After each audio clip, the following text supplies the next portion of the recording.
Ku terbiasa tersenyum. Sakit sekali hatiku melihat perselingkuhan suamiku di depan mataku seperti ini. Sepertinya aku juga harus membeli kamera CCTV yang lebih karena wajah wanita itu tidak terlalu jelas.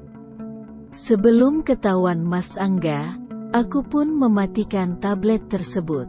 Aku menyenderkan kepalaku di dipan besar, air mataku tak kunjung berhenti untuk meneteskan buliran kristal di pipiku. Teganya Mas Angga, teganya dia berselingkuh di belakangku. Aku muak dengan sikap sok alimnya, sok inosennya. Tak lama kemudian aku pun tertidur. Aku cukup penat memikirkan semuanya. Wajar jika aku tertidur begitu saja. Hingga akhirnya aku terpaksa terbangun, karena ada tangan yang menjelajahi tubuhku.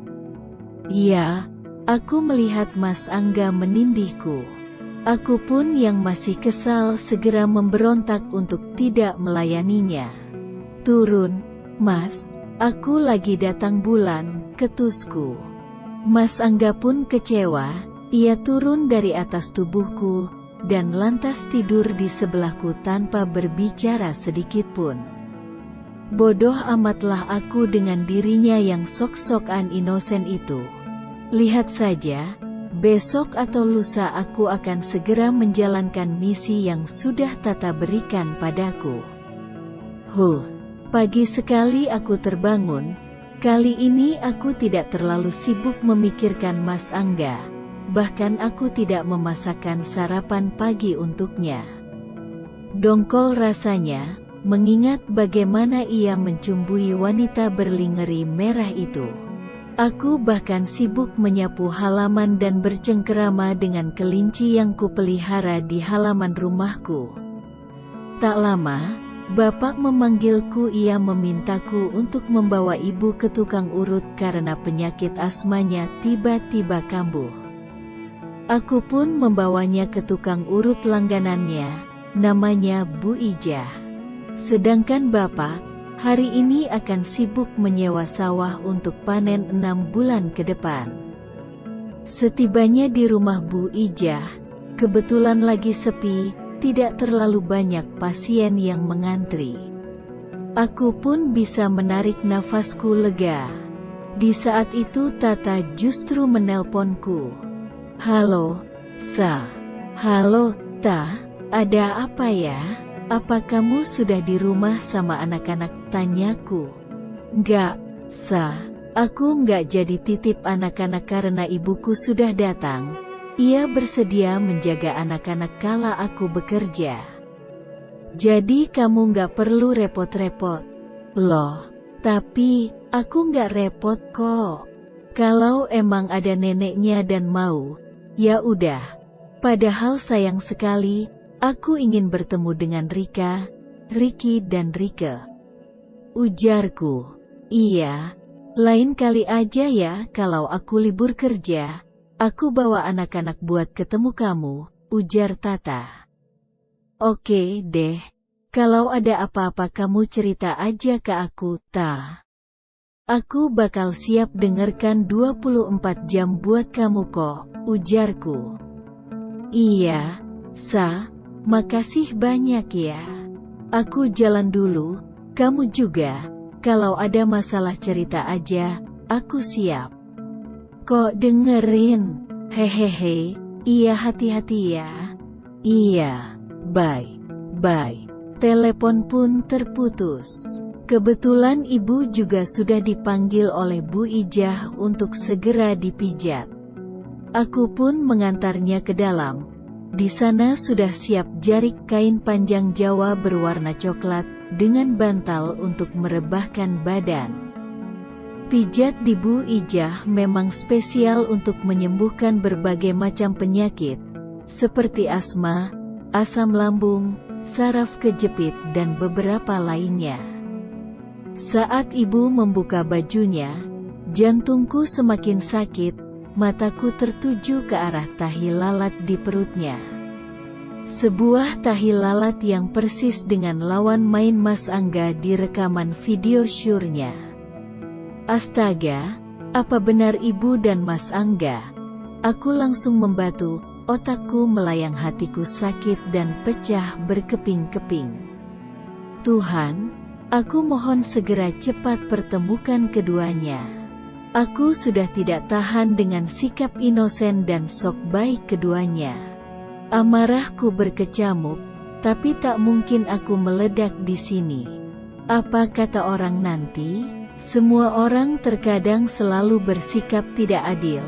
Banyak yang menuhankan orang tua, meski orang tua salah. Banyak dari mereka yang tetap bersikeras menyalahkan posisi anak apapun salah orang tuanya. Mungkin adanya tradisi jika ibu pasti baik. Padahal tidak semua ibu seperti itu. Sikap seorang ibu itu bergantung pada hatinya, bukan karena sudah pasti ibu maka akan baik kepada anaknya. Tidak, jelas salah. Di luar sana banyak ibu-ibu yang tega membuang anaknya sendiri. Lantas apa itu yang disebut sebagai orang tua perempuan yang baik? Bukan, kan? Di luar sana juga tak ketinggalan, ibu-ibu yang baik, yang rela mempertaruhkan jiwa dan raganya untuk anak-anak mereka. Jadi kembali lagi, semua sikap bukan karena posisi yang ia miliki tapi karena hatinya. Aku menghela nafasku panjang, sebelum akhirnya aku keluar dari ruangan. Kini bayangan tahi lalat ibu semakin menjadi-jadi di kepalaku. Kalau ditanya, kesal? Sudah pasti. Karena aku bukan malaikat. Mana ada istri yang tidak kecewa jika suaminya berselingkuh? Sekitar 1 jam aku menunggu ibu dipijat. Tak lama wanita tidak tahu diri itu menghampiriku. Ayo pulang. Makasih. Iya, badan ibu sudah agak mendingan, ujar ibu kepadaku. Aku hanya acuh tak acuh. Aku lantas berpamitan kepada Bu Ijah. Kami pun pulang. Sejujurnya hubunganku dengan ibu selama ini memang tidak pernah baik. Ibu itu egois, keras kepala dan sok benar. Entahlah, jika kalian akan menilaiku salah, aku tidak peduli. Ini perasaanku yang berkecamuk sejak lama. Aku bosan mengalah kepada ibuku yang seperti anak-anak. Masa iya masalah suami, aku juga harus mengalah? Kalau kamu ada di posisiku, kamu mau mengalah? Jangan munafik, selama di perjalanan aku masih dongkol. Rasanya jika ini bukan ibu kandungku, aku tidak akan mengantarkannya pulang. Biar saja ia naik sepeda motor second yang bapak beli ini. Kamu tadi sempat masak buat Angga, kan? Tanya ibuku. Cih, Mas Angga lagi? Sejak kapan ibu jadi sok perhatian ke Mas Angga? Apa karena sudah merasakan tubuhnya, ibu lantas menjadi seperti itu?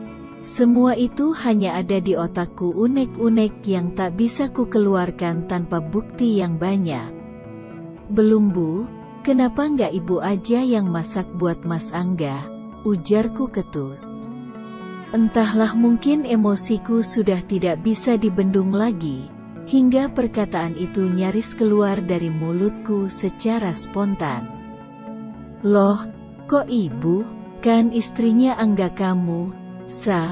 Jawab ibuku. Ya, aku istrinya. Tapi, ibu juga ikut merasakan tubuhnya, tubuh terlarang suamiku. Dasar, sama-sama munafik. Aku tak menyahut. Sesampainya di rumah, aku masuk ke dalam kamar. Kali ini amarahku tidak bisa kutahan lagi. Mas Angga sedang berbaring di atas ranjang. Aku pun tak peduli. Aku membuka handycam yang tersimpan di kotak kayu. Mengambilnya paksa, lantas aku juga berpura-pura merengek menangis memanggil nama ibu setelannya. Ini sesuai rencana Tata untuk menangkap basah keduanya. Bu, teriakku. Mendengar suaraku yang melengking keras, Mas Angga terbangun seketika.